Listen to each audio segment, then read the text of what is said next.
I'm a 35-year-old office worker and my husband Kevin, who is 6 years older, and I have been married for 9 years. Right now, due to some reasons, I'm living with my mom. Let me explain how I ended up in this situation. 4 years ago, Kevin and I built a house. At that time, Kevin had just changed jobs, and we didn't have much money saved or a big income. Kevin used to work for a big company, but he faced constant hidden bullying from his boss. This caused him sleep problems, and eventually, he couldn't go to work anymore. He saw a psychiatrist, took a break for about 3 months, but when he didn't get better, he quit his job. After that, we got by on just my salary. Kevin didn't work for 3 months, but slowly started to feel better. He began eating and sleeping well again, and his psychiatrist was pleased with his quick recovery. My cheerful, loving Kevin was back. He then started looking for a new job. His experience at the big company helped, but finding a job was hard because he left his last job due to mental health issues. During this time, we found a small company that needed him. The salary was about 4/3 of what he used to make, but he was happy to be working again. He said it was much better than being without a job, which made me happy. This job was also in the field he wanted to work in. We wanted to have children, but it was clear that life would be tough if I stopped working, so I continued working. I also loved my job, and we decided not to have children at that time, since it was just the 3 of us. Our life was peaceful until my mother, Sarah, was paralyzed in a car accident and needed a wheelchair to get around. My dad had passed away when I was in middle school, and Sarah had been living alone since then. Our family home was old and not suitable for a wheelchair with many steps. Kevin then said, "I'm worried. Let's live together." Sarah and I were surprised, but I appreciated Kevin's unexpected kindness. Since Kevin had just changed jobs, we were unsure about the future, but we decided to apply for a mortgage. As we expected, it was tough to get a loan because Kevin hadn't been at his job for long. However, we were determined and didn't give up. After trying with several mortgage companies, we finally found one that worked with us and approved our loan. We bought our dream home, which I had always imagined filled with the smell of wood, thick wooden beams on the ceiling, custom storage spaces, a kitchen tailored for my height, and spacious cypress flooring. Importantly, it was a single-story, barrier-free house, perfect for living comfortably in a wheelchair. We were excited as the house was being built and visited the construction site every day. When our carefully designed home was finished, it had a large yard where my mom, who now seldom went outside, could enjoy sunbathing. However, there was a catch with the land. It was given to us by Kevin's grandfather, who adored Kevin. Kevin's family wasn't wealthy, but when his grandfather was diagnosed with cancer, he started to distribute his assets, giving us the largest plot of land. It felt like winning the lottery, but the land was just a 10-minute walk from Kevin's family home. When we told them my mother would be moving in with us, Kevin's sister laughed and said, "Why is your mother moving in too? How shameless is your family?" Kevin's mother told me marrying someone different like you would bring trouble. She also harshly said it was terrible for her son to have to care for an old person and called me a curse. Even then, Kevin stood up for my mother and me. He said the land was a gift from his grandfather and no one should complain. Kevin's mother and sister are really mean. It's amazing that Kevin, who is so kind, comes from that family. He's like a beautiful flower that grew out of mud. Kevin always says his family shows him how not to be. Kevin thinks his grandfather gave us the land because he wanted us to take care of his mother in her old age. He also gave other properties away. Kevin's sister got a parking lot that's a 10-minute walk from their home. It's smaller than our land, but makes good money from parking fees. Honestly, I would have preferred that, but a gift is still a gift, and we are thankful. Thanks to my grandfather-in-law, we could build our house without paying for the land and used it to help get a loan. When the house was finished, we invited Kevin's mother and sister's family over. The builders told us they had visited the house several times without asking us. They showed up late without apologizing and said, "This is kind of like Grandpa's house, so it's like our house too." Kevin's sister came in with muddy shoes and said the house smelled nice and didn't need air fresheners. She and her husband walked around with muddy shoes, ignoring the slippers we offered. When I suggested they use slippers, she laughed and said it was too much trouble and we could just clean the floor. The visit was uncomfortable from the start, and they didn't bring anything with them. When they saw my mother's room, which is spacious and sunny, Kevin's mother said she would like that room. My mother's room is like a duplex, with its own kitchen, almost a second living space. "I want to live here," said my mother-in-law during the third point of her conversation. She then told my mother, "You were lucky to have that accident, weren't you? Thanks to being paralyzed, you moved from that old shack to this nice house. Isn't that a lucky turn of events?" My mother said nothing but looked very sad. I was really angry inside, but before I could say anything, Kevin spoke up. "What did you just say? There are things you should and shouldn't say. It makes me question your humanity. I can't even believe you're part of my family. You're the worst. Apologize now," Kevin demanded firmly. Whether they were amused or not, my mother and sister-in-law glared at me. Then my sister-in-law angrily asked Kevin, "What's this all about? It's a total turn-off. It's not cool to invite people over and then be rude to them just because you built a house. You think you can act superior." The mother-in-law chimed in, "My son messed up by marrying you. You're a jinx." Kevin didn't stay silent. "Enough is enough. This mess started because of your rude comments. You said the accident was a good thing and called my wife a jinx. I will not forgive that." The mother and sister-in-law looked frustrated by Kevin's strong response. Then my mother, who had been watching everything, said with regret, "It's okay. I am here because of the accident, and it's true I moved from a rundown house to this beautiful one. Your son has always been kind to me. Thank you." Perhaps feeling guilty, the mother and sister-in-law left, giving me a nasty look. My mother then apologized to Kevin. "I'm sorry if I upset your mother and sister. I'm sorry for ruining the mood at our housewarming party." Kevin responded, "No, I should be the one apologizing. It's embarrassing how they lack decency. I'm really sorry, but I am happy to be living with you. Please understand that." With that, my mother started to tear up. Since we live near Kevin's parents' house, the neighbors all know us well. They've known Kevin since he was a child and are very kind to us. 4 months have passed since that day. We were finally settling into our new home, and my mother started to smile more when I received an unexpected call from home. While I was at work, we rarely get calls from home, so it surprised me. My bad feeling was right. My mom, sounding very upset, called to tell me something awful. Kevin had collapsed at work. I was shocked and spoke to my boss right away, then rushed to the hospital. On the way, I tried to stay calm by imagining that Kevin would be okay when I got there, joking around like always. But when I arrived, it was a shock to see him with so many tubes attached to him. We had planned to go to a movie that weekend. The doctor told me Kevin was in critical condition and might not wake up. I felt like I was in a movie. I couldn't even cry. Despite my prayers, Kevin passed away. At the hospital, my shock continued as my mother and sister-in-law arrived.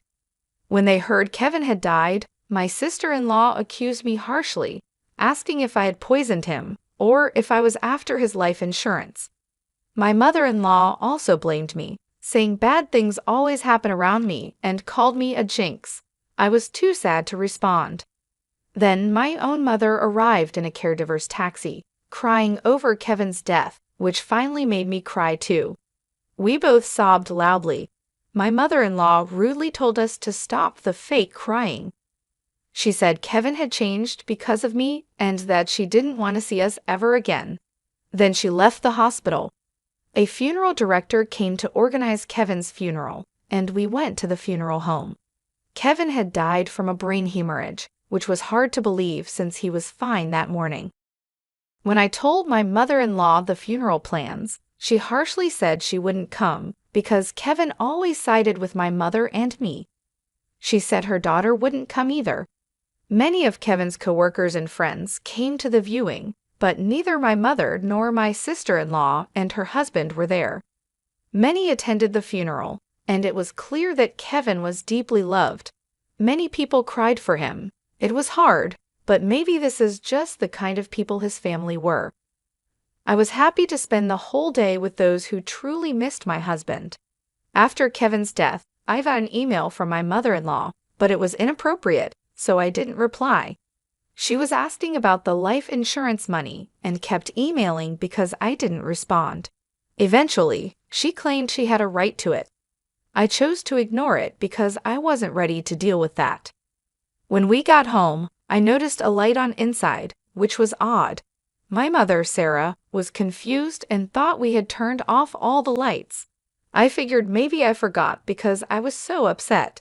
I told her it was understandable given the situation, and I unlocked the door. When we entered, we could hear the TV, which was very strange. Inside, we found my sister-in-law and her husband sitting there. I was so shocked I couldn't even speak up. The living room was full of unfamiliar furniture and boxes. We had no idea what was happening. My sister-in-law said, "Why did you just barge in here?" "Well, it's your first time, so I'll let it slide. We're taking this house. We sold your stuff, so leave." My mother and I were completely shocked. I asked where our furniture and belongings had gone, and she casually said a resale company came and took everything, claiming we had good furniture and they got a good price for it. They bought new furniture with that money, saying who wants furniture that a dead person used as its bad luck.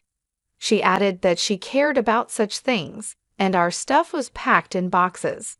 She even remarked that we must be minimalists or just poor because we had so few things. The furniture was carefully chosen by my husband, and I couldn't forgive them for this. My mom was furious too, her face turning beet red, but she was too shocked to respond. I immediately called the resale company. After explaining the situation, they agreed to treat the items as stolen and return them. Now that my husband is gone, dealing with this was the last thing I needed.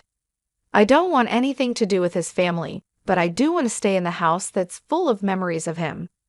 While I was wrestling with these feelings, my mother quietly said to me, "What do you think Kevin would say if he were here now?" "He might say we should leave. I'm sure he would." Kevin often mentioned, "It's good to spend time with people who understand you. But there are some people who will never understand, no matter how much you try. It's a waste of time dealing with those people." He was actually talking about his own mother and sister. I realized that if we stayed, his family would keep interfering. Acting on impulse, I signed a lease for an accessible apartment. My mom was surprised by how quickly I made that decision. I asked the resale company to hold onto the furniture for a few days, and it was moved to our new apartment 3 days later. In exchange for moving out, I made my mother-in-law and sister-in-law promise to cut ties with us. So a new life began for just my mother and me in the apartment. It turns out Kevin had many life insurance policies, almost obsessively so. He used to joke, always with a smile, "When I die, you guys will be rich." True to his word, he left enough money for my mother and me to be comfortable for the rest of our lives. Since he couldn't secure a mortgage when we bought the house, I, being employed at a major corporation, bought the house in my name. I made sure that even if something happened to Kevin first, I wasn't going to keep paying a mortgage for a house I wouldn't live in. According to our agreement, the house would be auctioned off if the mortgage wasn't paid for 4 months. Time flew by, and 4 months passed quickly. Then, I started receiving a lot of calls from my sister-in-law, Emily, and my mother-in-law, Maria. My call history was filled with their names, and it was getting scary, like something out of a horror movie. They were incredibly persistent, so I finally answered the phone. They were furious because the house was being sold. Apparently, when they tried to return to the house, they found out they couldn't get in because of a seizure notice. Emily and her husband had moved out of their apartment since Kevin passed away, and Emily had also quit her job. I suggested they move back into their parents' house since they were panicking about suddenly being homeless. Surprisingly, Maria had gotten so caught up in gambling that she couldn't keep up and had sold her own house. It turns out they had been living together for the past 5 months. I also heard that they sold their main source of income, a parking lot in front of the train station, a long time ago. Now, Maria and Emily's family are completely homeless. When Maria said, "I'm sorry for everything, let's get along, can you lend me some money please?" I replied, "I think it's best if you stay away since I'm a jinx. We're strangers now that we've severed ties." Maria was quiet after mumbling weakly. In my mind, I was thinking, who's the real bad luck charm here? Then, when I said I wouldn't lend them a single cent, Emily, who had been listening next to Maria, shouted, "You devil! Bring us the money right now." "I am a devil and bad luck, so I'm going to hang up now," I replied and ended the call. In reality, I had involved a lawyer for the past 5 months to push for the auction of the house. I thought it was an unusual case, but apparently it's not that uncommon. The house was sold without any major issues, giving our family a moment of peace. We plan to find a new home with the money Kevin left us. Since it's just my mother and me, we don't need a big house. We'd rather prioritize security as 2 women living together. So I chose a condominium with minimal noise disturbance. I remember something my husband always said when we built our home. People can get energy from the sun, so let's create a place where the mother-in-law can enjoy her hobby of reading in the garden without feeling self-conscious. With those words, he had made a spacious courtyard for her. So I looked for a condo with a large balcony where she could enjoy her coffee and read. It's smaller than our previous home, but the room is spacious enough to house the furniture my husband proudly chose. The piece of land that was gifted to us by Kevin's grandfather was expansive, and the house sold for more than expected. With that money, we're moving forward. I recently bought a luxurious condominium with exceptional security features, a choice I'm sure would have comforted my always cautious husband, Kevin. The peace of mind that comes from living in such a secure place is invaluable, especially after the tumultuous experiences with my in-laws.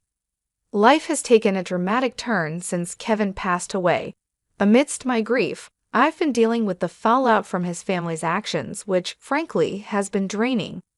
Following the auction of the house, Kevin's mother, Maria, and his sister found themselves without a place to live.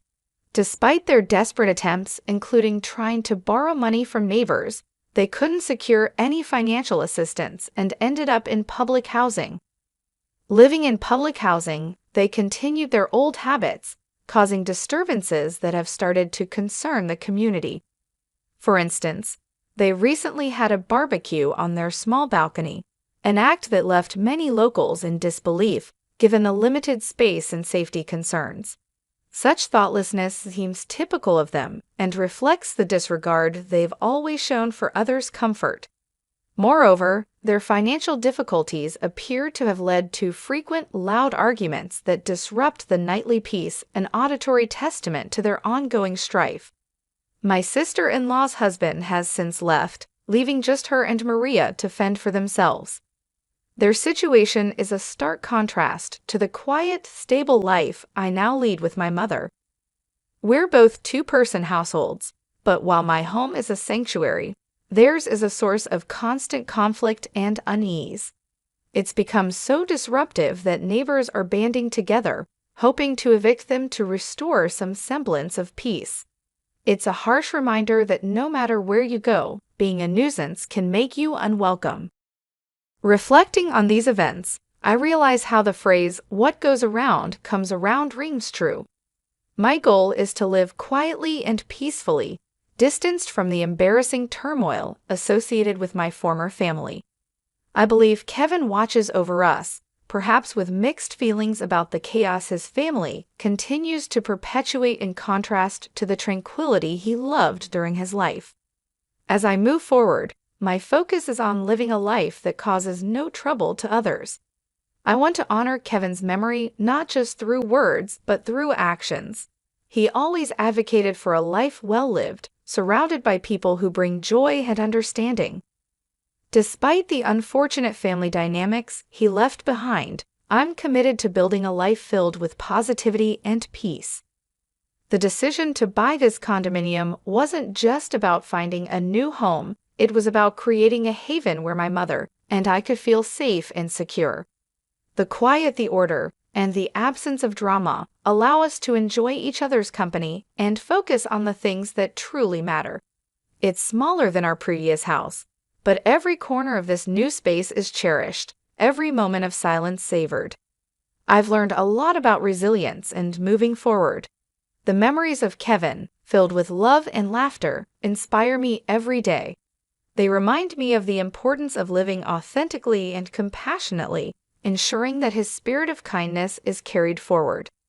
Living well is perhaps the best tribute I can offer to a man who gave so much and asked for so little in return. In this new chapter, amidst the serenity of our chosen sanctuary, I am determined to live not just for myself, but in a way that would make Kevin proud.